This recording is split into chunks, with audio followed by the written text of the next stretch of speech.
Alhamdulillahilladzi faddala bani Adam bil ilmi wal amali ala jami'il alam. Asyhadu an la ilaha illallah wahdahu la syarika lah wa asyhadu anna sayyidana Muhammadan abduhu wa rasuluh la nabiyya ba'dah. Allahumma salli wa sallim ala sayyidina Muhammadin wa ala alihi wa ashabihi wa man tabi'ahum bi ihsanin ila yaumiddin.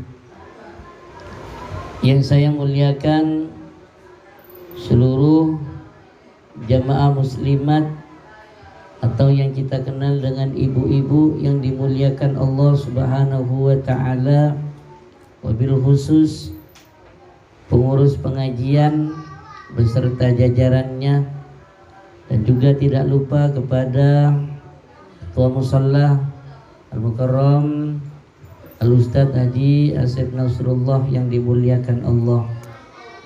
Alhamdulillah pada malam hari ini kita masih istiqomah untuk bermunajat kepada Allah Subhanahu wa taala di malam yang penuh mulia ini, yaitu pada malam Jumat.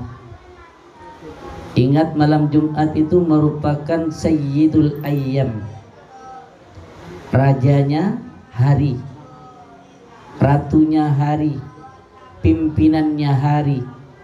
Makanya kalau biasanya bapak dan ibu guyonannya malam Jumat. Jadi malam Jumat. Jadi kalau bapak-bapak itu kalau pengajian malam Jumat enggak berani pulang malam. Pulang duluan. Loh, kenapa? Malam Jumat. Jadi malam Jumat itu Sayyidul Ayyam. Jadi ketika kita beribadah pada malam Jumat, insya Allah itu akan luar biasa fadilah yang akan didapat. Kenapa? Karena kita melaksanakan ibadah tepatnya pada Sayyidul Ayyam, pada malam Jumat atau hari Jumat. Jadi kalau kita hitungan di dalam hitungan Islam atau orang Jawa ataupun orang Madura, malam Jumat itu sudah masuk dalam Jumat, hari Jumat. Kalau di penanggalan yang umum, kalender umum, itu malam Jumat nanti masih hari Jumat masih jam 12 malam. Pergantian hari itu pada malam hari. Tetapi di dalam Islam itu pergantian hari yaitu tepatnya ketika terbenamnya matahari. Itu sudah terhitung Jumat. Makanya pada malam hari ini kita bersyukur kepada Allah. Malam Jumat yang termasuk Sayyidul Ayyam ini kita masih berkumpul di tempat ini, di majelis ini, yang saya yakin di majelis ini penuh dengan mubarak. Kenapa? Karena kita pada malam hari ini bermunajat kepada Allah dengan membaca suratul Fatihah, membaca sholawat, membaca surat Yasin dan tahlil tadi. Dan kita khususkan juga kepada arwah leluhur kita yang telah meninggal dunia. Karena ini yang akan ditunggu oleh para leluhur kita. Jadi ketika kita ingat kepada leluhur kita, insya Allah hidup kita akan mendapatkan ketenangan dari Allah. Karena tidak mungkin ada kita kalau tidak ada leluhur kita. Sebagai ungkapan rasa syukur kepada leluhur kita, sehingga kita pada malam Jumat dan bahkan setiap sholat, selesai sholat, kita paling tidak membacakan hadiah berupa bacaan suratul Fatihah yang kita khususkan kepada leluhur kita yang telah meninggal dunia. Insya Allah itu akan sampai kepada leluhur kita, dan itu yang akan ditunggu oleh leluhur kita sebagai pengabdian kita. Jadi tidak cukup pengabdian itu hanya di dunia. Pak Ustadz, kita dulu sejak ibu saya sakit sekian tahun itu saya yang merawat. Sudah cukup? Tidak cukup. Ya, pengabdian kepada orang tua kita di dunia itu belum cukup, maka kita lanjutkan pengabdian kita kepada para leluhur kita, orang tua kita yang telah meninggal dunia ketika beliau sudah berada di alam barzah. Insya Allah itu akan lebih berarti bagi para leluhur kita setelah kita mendoakan dengan bacaan tahlil, suratul Fatihah, dan bahkan Yasin kita hadiahkan kepada leluhur kita. Mudah-mudahan pembacaan sholawat tadi kemudian dilanjutkan dengan pembacaan suratul Fatihah, Yasin, dan tahlil, semuanya dihadiahkan kepada leluhur kita, sehingga para leluhur kita yang ada di alam barzah akan ditempatkan, yaitu di tempat yang sempurna oleh Allah Subhanahu wa Ta'ala, ditempatkan bersama orang-orang yang cinta kepada Allah. Amin ya rabbal alamin. Sehingga para leluhur kita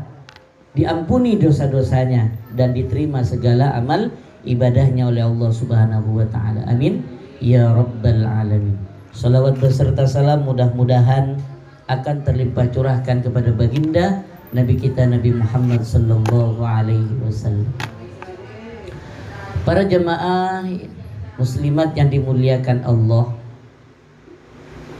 pada malam hari ini kita alhamdulillah sudah berada di bulan Sya'ban tahun ini. Ini merupakan nikmat yang luar biasa, berarti Allah masih memberikan kesempatan kepada kita untuk selalu bertakarrub kepada Allah sehingga kita sampai lagi di bulan Sya'ban pada tahun ini. Jadi bulan Sya'ban ini memiliki saudara, ya, bahasa sekarang itu ada 3 serangkai. Yang pertama yaitu mulai dari bulan Rajab, Sya'ban, dan Ramadan. Ini 3 serangkai yang tidak bisa kita pisahkan antara satu dengan yang lainnya, karena ini memiliki hubungan yang sangat erat. Bahasa sekarang memiliki hubungan yang intim, memiliki hubungan yang luar biasa yang tidak bisa dipisahkan antara satu dengan yang lainnya. Pertama di bulan Rajab. Bulan Rajab ini merupakan bulan yang diistimewakan oleh Allah. Kenapa bulan Rajab diistimewakan oleh Allah? Karena di bulan Rajab ada peristiwa yang luar biasa, yaitu peristiwa Isra wal Mi'raj, atau kita kenal kerennya ulang tahun perintah sholat. Kenapa di bulan Rajab merupakan bulan yang diistimewakan oleh Allah? Karena di bulan Rajab ada peristiwa Isra Mi'raj, sehingga diperintahkanlah, yaitu perintah yang luar biasa, yaitu sholat yang 5 waktu. Karena pentingnya peristiwa Isra Mi'raj, sehingga Allah Subhanahu wa Ta'ala mengabadikan peristiwa Isra Mi'raj itu di dalam surat Al-Isra yang sering kita dengar dan bahkan sering kita baca. A'udzu billahi minasyaitonir rajim. Subhanalladzi asra bi'abdihi lailan minal masjidil haram ilal masjidil aqsa. Al-ayat. Maha suci Allah yang telah menjalankan hambanya. Siapa hamba Allah itu? Baginda Kanjeng Nabi Muhammad sallallahu alaihi wasallam. Kemudian beliau mengendarai buraq, dan bahkan beliau didampingi oleh malaikat Jibril. Lailan, perjalanan itu dilakukan pada malam hari, minal masjidil haram. Beliau melakukan perjalanan itu mulai dari Masjidil Haram yang ada di kota Mekah, ilal Masjidil Aqsa, yaitu menuju Masjidil Aqsa yang ada di Palestina. Ya. Kemudian setelah sampai di Masjidil Aqsa, baginda Kanjeng Nabi Muhammad dimi'rajkan oleh Allah, diangkat oleh Allah, sehingga sampai di langit tingkat 1. Di langit tingkat 1, baginda Kanjeng Nabi bertemu dengan Nabi siapa? Pertama Allah menciptakan manusia, siapa yang diciptakan pertama? Nabi Adam. Bukan Andin sama Al, apa itu apa katanya? Yang tahu sama Andin sama Al. Jadi Nabi Adam yang pertama kali diciptakan oleh Allah, sehingga di langit pertama baginda Nabi Muhammad bertemu dengan Nabi Adam. Kemudian setelah bertemu dengan Nabi Adam, melanjutkan lagi ke langit tingkat 2, 3, 4 sampai langit tingkat 7, baginda Kanjeng Nabi bertemu dengan Nabi Ibrahim yang terakhir. Setelah sampai di langit tingkat 7, beliau melanjutkan perjalanannya, yaitu menuju Sidratul Muntaha.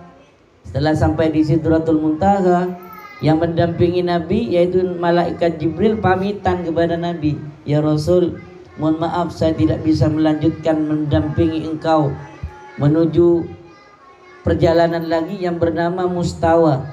Jadi Mustawa itu tidak bisa ditembus oleh siapapun kecuali baginda Kanjeng Nabi Muhammad. Dan bahkan malaikat Jibril tidak bisa menembus Mustawa. Jadi hanya baginda Kanjeng Nabi Muhammad. Ini menunjukkan bahwa baginda Kanjeng Nabi Muhammad lebih mulia, lebih dimuliakan oleh Allah daripada malaikat Jibril. Oleh karena itu berbahagialah kita menjadi umat baginda Kanjeng Nabi Muhammad. Ini yang pertama. Mengapa Rajab itu termasuk bulan yang diistimewakan oleh Allah Subhanahu wa taala? Sehingga hikmah yang besar dalam bulan Rajab itu adalah perintah sholat yang 5 waktu. Yang pada awalnya Allah memerintahkan baginda Nabi sholat itu bukan 5 waktu, yaitu 50 waktu. Tapi kalau kita bayangkan bagaimana ya, seandainya benar-benar terjadi, kita diperintahkan sholat sehari semalam 50 waktu. Setelah sholat, assalamualaikum, assalamualaikum, adzan lagi, Allahu Akbar, Allahu Akbar, sholat lagi, assalamualaikum, assalamualaikum, ntar lagi Allahu Akbar, Allahu Akbar. Gak ada waktu untuk masak nasi, gak ada waktu bekerja, gak ada waktu untuk senang-senang dengan suami, gak ada. Hanya disibukkan dengan sholat. Sehingga ketika baginda Kanjeng Nabi setelah mendapatkan perintah 50 waktu, turun ke langit tingkat 6 bertemu dengan Nabi Musa. Ditanya oleh Nabi Musa, "Ya Rasul, engkau dapat oleh-oleh apa dari Allah di Mustawa tadi?" Ditanya oleh Nabi Musa, "Saya dapat perintah sholat 50 waktu sehari semalam." Aduh, katanya, "Jangan. Umat sampean itu gak akan mampu mengerjakan sholat 50 waktu sehari semalam. Minta lagi keringanan kepada Allah." Akhirnya demi kita, demi umatnya, baginda Kanjeng Nabi menuju Allah lagi ke Mustawa. "Ya Allah, ini minta keringanan karena baginda Nabi itu kekasihnya Allah. Ya udah saya kurangi 5 sehingga menjadi 45. Turun lagi ketemu dengan Nabi Musa. "Ya Rasul, dapat potongan berapa?" 5. "Berarti tinggal 45. Kurang, minta lagi. Umatmu, ya Rasul, gak akan mampu mengerjakan sholat 45 waktu dalam sehari semalam." Naik lagi minta kepada Allah, dikurangi 5 lagi.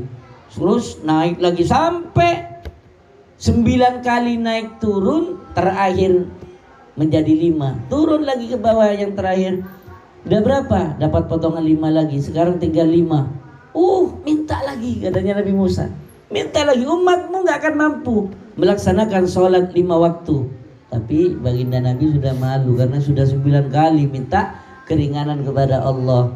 Oleh karena itu kita sebagai umat baginda Kanjeng Nabi Muhammad, mudah-mudahan kekhawatiran Nabi Musa tidak terjadi kepada kita.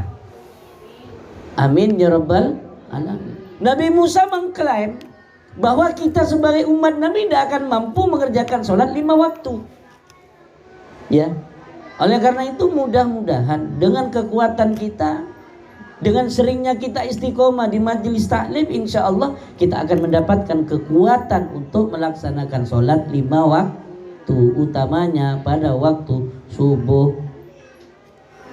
Banyak sekarang nyanyian kan, waktu duhur kerepotan, sholat asar kesibukan, sholat maghrib kecapean, sholat isya ketiduran, sholat isya ketiduran, sholat subuh kedinginan. Akhirnya gak sholat. Iya kan, siang repot, sibuk. Iya kan, asar duhur itu sibuknya orang, repotnya orang. Maghrib sudah capek karena seharian sudah beraktivitas. Malam sudah bukannya hanya capek, sudah ketiduran, sudah lek katanya orang Madura, sudah lek ya. KO. Akhirnya subuh mau sholat kedinginan. Itulah setan.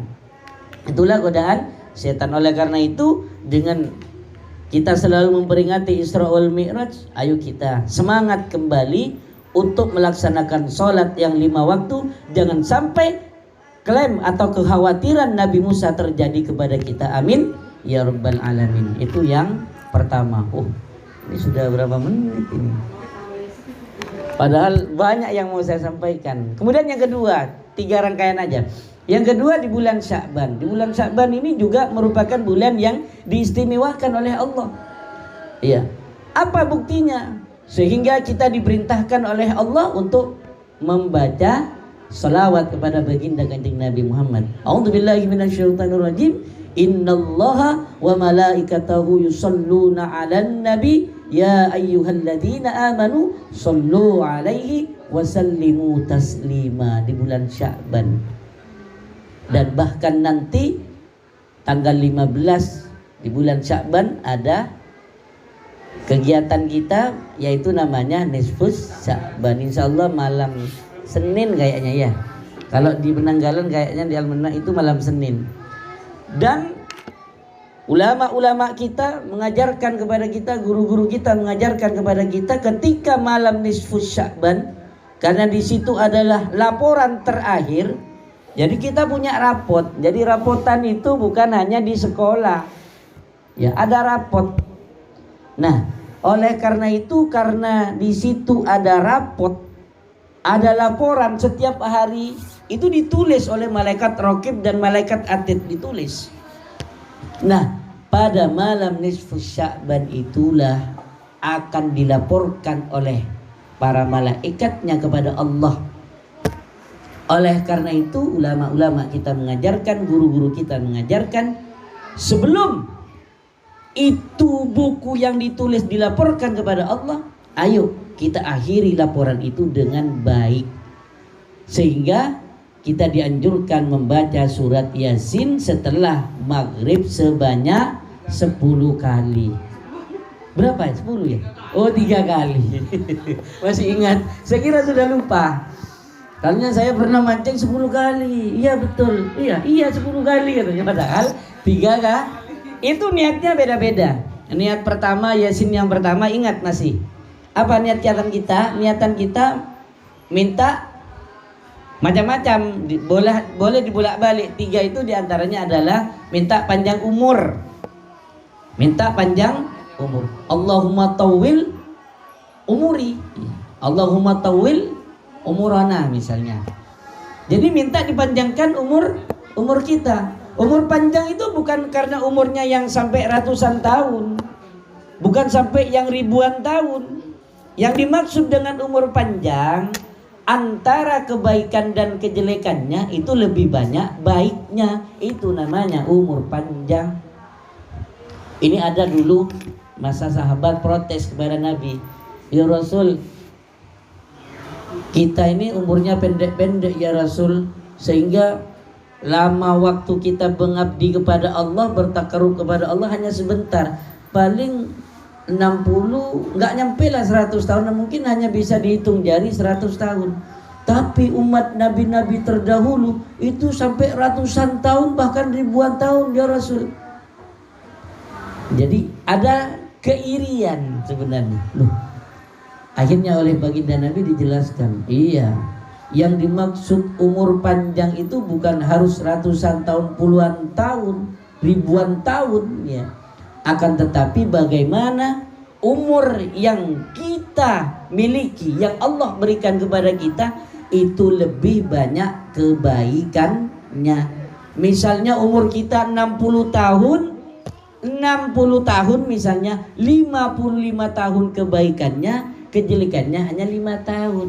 Itu yang dimaksud dengan umur yang panjang. Jadi yang dimaksud dengan umur panjang itu bukan sampai ratusan tahun, ribuan tahun, akan tetapi kebaikannya lebih banyak daripada kejelekannya.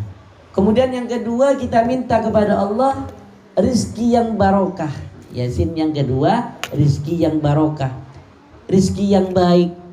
Apa rizki yang baik? Rezeki yang membawa kebaikan kepada kita. Kita diberi rezeki misalnya harta, yaitu harta yang kita miliki digunakan untuk mendekatkan diri kepada Allah. Kita diberi rezeki berupa suami ya yang soleh. Ini yang harus kita syukuri. Diberi rezeki misalnya anak, ayo kita jaga anak kita dengan baik, kita didik anak kita dengan baik. Itu rezeki dari Allah. Dan rezeki itu bukan hanya berupa harta. Rezeki yang paling besar yaitu rezeki iman dan Islam, ketakwaan kita kepada Allah. Sampai ada yang mengatakan, Ustaz, saya padahal rajin sholat duha, tapi kok rezeki saya kok semakin murat marit, utang semakin banyak katanya. Loh, jadi rezeki itu bukan hanya berputar di harta. Kita melaksanakan sholat duha itu sudah rezeki yang luar biasa. Kita sudah dipilih oleh Allah mendapatkan rezeki apa? Melaksanakan duha itu rezeki yang luar biasa. Tidak ada bandingannya. Tidak bisa dibandingkan dengan harta. Oleh karena itu, kita ingat dalam hati kita, ingat rezeki itu bukan hanya rezeki harta, tetapi rezeki sehat, rezeki iman dan takwa kita kepada Allah itu yang sangat luar biasa. Kemudian yang ketiga, yaitu kita membaca Yasin yang ketiga dengan niatan mudah-mudahan kita selalu dijaga oleh Allah, keimanan kita, ketakwaan kita kepada Allah, sehingga kita menjadi husnul khotimah.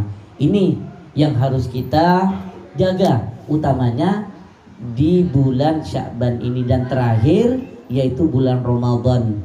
Jadi kenapa saya katakan bahwa di bulan Rajab, Sya'ban dan juga di bulan Ramadan itu merupakan 3 serangkai yang tidak kita bisa pisahkan, karena di bulan Rajab, kalau kita mengandaikan bulan Rajab itu bulan menanam, nanam benih, misalnya nanam padi di bulan Rajab. Kemudian di bulan Sya'ban itu kita pelihara tanaman itu, kita pupuk, kita siram, kita siangi. Artinya rumput-rumput yang ada di sekitar padi itu dibuang supaya tidak mengganggu. Kemudian dikasih obat hama dan sebagainya, kita rawat dengan baik. Dan terakhir insya Allah di bulan Ramadan kita akan panen raya. Oleh karena itu bulan Ramadan merupakan bulan yang penuh rahmat, penuh dengan berkah, penuh dengan maghfirah. Disitulah kita akan panen. Oleh karena itu mari kita menanam benih dengan sebaik-baiknya di bulan Rajab, dan mari kita jaga, kita rawat benih yang kita tanam itu di bulan Sya'ban, dan insya Allah kita akan mendapatkan buahnya, mendapatkan hasilnya. Kita akan panen dengan sebaik-baiknya di bulan Ramadan. Mudah-mudahan kita semuanya, umur kita semuanya sampai di bulan Ramadan. Allahumma barik lana fi Rajaba wa Sya'bana wa ballighna Ramadan. Itu doa yang diajarkan oleh baginda Nabi ketika masuk di bulan Rajab. Ya Allah, berikan kebaikan kepada kami di bulan Rajab, kebaikan kami di bulan Sya'ban, wa ballighna Ramadan, dan sampaikan umur kita di bulan Ramadan, sehingga benih yang kita tanam di bulan Rajab, benih yang kita pelihara di bulan Sya'ban akan kita dapatkan hasilnya, kita dapatkan paninnya di bulan Ramadan. Amin ya rabbal alamin. Hanya ini ya dapat saya sampaikan. Mohon maaf sampai 20 menit lebih kayak ini, padahal masih banyak yang disampaikan. Mudah-mudahan kita ketemu lagi dengan umur yang panjang. Amin ya rabbal alamin. Dari saya kurang lebihnya mohon dimaafkan. Wallahul muwaffiq ila aqwamit thoriq. Assalamualaikum warahmatullahi wabarakatuh.